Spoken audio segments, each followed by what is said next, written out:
Para saudara dan saudari yang Tuhan cintai, selamat pagi dan selamat bertemu lagi dalam Renungan Harian edisi hari Kamis tanggal 5 November 2020. Mengawali hari yang baru ini, kita hendak mendengar dan merenungkan sabda Tuhan. Marilah sebelum kita mendengar dan merenungkan sabda Tuhan, kita berdoa. Dalam nama Bapa dan Putra dan Roh Kudus. Amin. Allah Bapa Maha Pengasih, kami mohon teguhkanlah kami dalam Roh Kudus, agar dapat berakar kuat dalam cinta kasih yang sanggup menutupi banyak dosa. Bersabdalah ya Tuhan, kami siap untuk mendengarkan. Semoga sabdamu yang hendak kami dengar dan kami renungkan ini sungguh semakin menjiwai kehidupan kami. Terpujilah Engkau Bapa, Putra dan Roh Kudus, kini dan sepanjang segala masa. Amin. Para saudara dan saudari yang Tuhan cintai, sabda Tuhan yang hendak kita dengar dan kita renungkan bersama untuk mengawali hari yang baru ini diambil dari Injil Lukas pasal 15 ayat 1 sampai 10. Tuhan sertamu. Inilah Injil Tuhan kita Yesus Kristus menurut Santo Lukas. Para pemungut cukai dan orang-orang berdosa biasa datang kepada Yesus untuk mendengarkan Dia.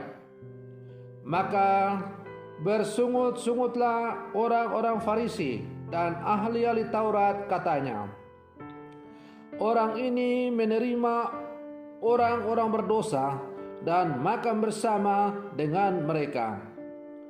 Maka Yesus menyampaikan perumpamaan berikut kepada mereka. Siapakah di antaramu yang mempunyai 100 ekor domba, lalu kehilangan seekor, tidak meninggalkan yang 99 ekor di padang gurun dan pergi mencari yang sesat itu sampai ia menemukannya? Dan kalau telah menemukannya, ia selalu meletakkannya di atas bahu dengan gembira. Setibanya di rumah, ia memanggil sahabat-sahabat dan tetangga-tetangganya serta berkata, bersukacitalah bersama aku, sebab dombaku yang hilang telah kutemukan.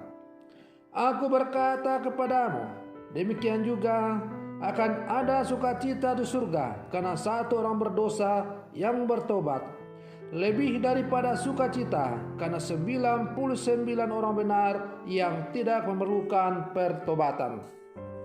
Atau wanita manakah yang mempunyai 10 dirham, lalu kehilangan satu di antaranya, tidak menyalakan pelita dan menyapu rumah serta mencarinya dengan cermat sampai ia menemukannya? Dan kalau telah menemukannya, ia memanggil sahabat-sahabat dan tetangga-tetangganya serta berkata, bersukacitalah bersama aku, sebab dirhamku yang hilang telah kutemukan. Aku berkata kepadamu, demikian juga akan ada sukacita pada malaikat Allah karena satu orang berdosa yang bertobat. Demikianlah Injil Tuhan. Para saudara dan saudari yang Tuhan cintai, dalam bacaan Injil hari ini, kata bersungut-sungut dipertentangkan dengan bersukacita. Orang Farisi bersungut-sungut karena Yesus telah merendahkan dirinya sejajar dengan orang berdosa dan bergaul dengan mereka. Dalam benak mereka, kalau Yesus itu seorang rabi, maka seharusnya tidak bergaul dengan orang-orang semacam itu. Namun sebaliknya, Allah bersukacita atas pertobatan orang-orang berdosa. Pertobatan itu sendiri hanya terjadi kalau para pendosa itu disentuh oleh penerimaan dan pengertian. Para saudara dan saudari yang Tuhan cintai, dalam kehidupan kita, orang salah itu selalu dijauhi. dikucilkan, dan dipandang sebagai sampah masyarakat. Sikap dan cap semacam ini akan semakin memperparah hidup mereka karena mereka terpenjara oleh cara berpikir yang membelenggu mereka. Yesus datang ke dunia untuk mencari domba yang sakit, yang tersesat, dan menyelamatkan mereka yang hilang. Ia memulihkan orang yang sakit dan memanggil orang berdosa supaya bertobat. Para saudara dan saudari yang Tuhan cintai, kita juga harus bertobat karena kita tidak lebih baik daripada mereka, dan pertobatan itu pun merupakan bentuk pertanggungjawaban kita di hadapan Allah. Panggilan hidup orang-orang Katolik adalah panggilan hidup yang selalu diwarnai dengan proses pertobatan terus-menerus, termasuk pertobatan dalam cara berpikir, cara memandang, cara merasa, dan lain sebagainya. Kita hendaknya dalam menilai, berpikir, merasa, dan bertindak menggunakan tolak ukur dari Allah sendiri, dan bukan menggunakan tolak ukur kita sebagai manusia. Karena hanya tolak ukur dari Allah lah yang sungguh-sungguh adil. Sebaliknya, sehebat-hebatnya manusia, tolak ukurnya tidaklah membawa keadilan. Para saudara dan saudari yang Tuhan cintai, dalam bacaan Injil tadi juga menjadi sangat jelas bahwa Yesus mewartakan Allah bukanlah Allah yang kejam, Allah yang menghukum, Allah yang menyingkirkan, tetapi Allah yang merangkul, Allah yang memeluk, Allah yang menyingkapkan kasih-Nya begitu mesra dengan manusia. Bahkan Allah begitu mencintai manusia sehingga Ia rela merendahkan dirinya sama seperti manusia, agar Ia dapat merangkul dan membawa kembali manusia ke dalam kasih-Nya. Allah yang merendahkan dirinya demi untuk menyebarkan kasih-Nya kepada manusia, dan kemudian bisa merangkulnya dan membawanya kembali, nampak dalam diri Yesus yang bergaul dengan orang-orang berdosa. Para saudara dan saudari yang Tuhan cintai, siapakah orang-orang berdosa untuk zaman sekarang ini? Dan siapakah juga orang-orang Farisi untuk zaman sekarang ini? Orang Farisi, orang berdosa adalah kita semua yang hidup di zaman sekarang ini. Kita bisa bersikap seperti orang Farisi apabila kita suka menilai, menghakimi sesama kita, terutama sesama yang mungkin kita ketahui memiliki cacat celah atau dosa. Kita suka mencitrakan keburukan-keburukan sesama kita.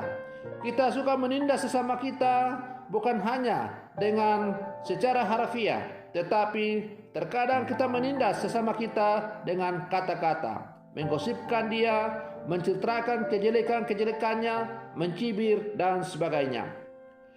Sebaliknya, kita juga perlu bertobat karena kita adalah orang-orang berdosa. Kita tidak lebih suci daripada orang-orang yang hidup di penjara. Kita tidak lebih bersih daripada orang-orang yang menjalani hukuman penjara. Bisa jadi kita jauh lebih kotor, lebih berdosa daripada mereka. Hanya yang membedakan adalah bahwa dosa kita belum diketahui sehingga kita masih bebas. Sebaliknya kesalahan mereka diketahui sehingga akhirnya mereka harus menjalani hukuman.